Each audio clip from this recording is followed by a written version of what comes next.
আচ্ছা আচ্ছা, তোমাদের বাসা কোথায়? এই 6 নম্বর নবরত্ন।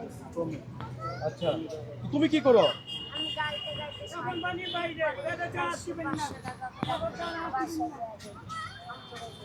আম্মুর চিকিৎসার জন্য। আচ্ছা, তো তুমি এখানে আসছো কেন? মিজান ভাই, তোমার মিজান আঙ্কেল হোটেলে আসছো কেন? আমি এনে কোক কিনতে আসছি 10 টাকা। বুক কিনতে আসছো? তো আজকে কত টাকা তুমি সাহায্য উঠাইছো? সকালে মারে 340 টাকা দিছি আর কামামু 360 টাকা, তাহলে আমার 700 টাকা। আজকে বেড়া চাউলা দিয়েছিলাম, মারে ওষুধ কিনে দিছি, এই টাকা আজকে দিই। আবার কালকা মাল লেগে ওষুধ কেনার টাকা ওষুধ আছে, মাল লেগে কিনছি কালকা, আজকে দিয়া দিব বেড়াতে। বাসা কোথায় তোমার? 6 নম্বর তো বলো, 6 নম্বর তো বলো। তো প্রিয় বন্ধুরা, ভিডিওটা দ্রুত শেয়ার করেন। তোমার কোনো নাম্বার আছে, বিকাশ নাম্বার বা কোনো কিছু? কেউ মোবাইল চালায় না। আচ্ছা আচ্ছা, খুব অসহায় একটা ছেলে।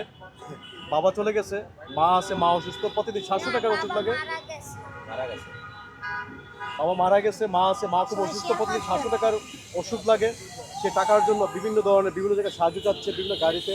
এই যে দেখেন বাচ্চারা অবস্থাটা দেখেন, যে এই বয়সে স্কুলে যাওয়ার কথা বা মাদ্রাসা যাওয়ার কথা, সে এখন মায়ের জন্য, মায়ের বেঁচে থাকার জন্য মায়ের সঙ্গী হিসাবে এখন সে লড়াই করে যাচ্ছে, সবার কাছে হাত পাততেছে। প্রতিদিন মায়ের জন্য 700 টাকা ওষুধ লাগে।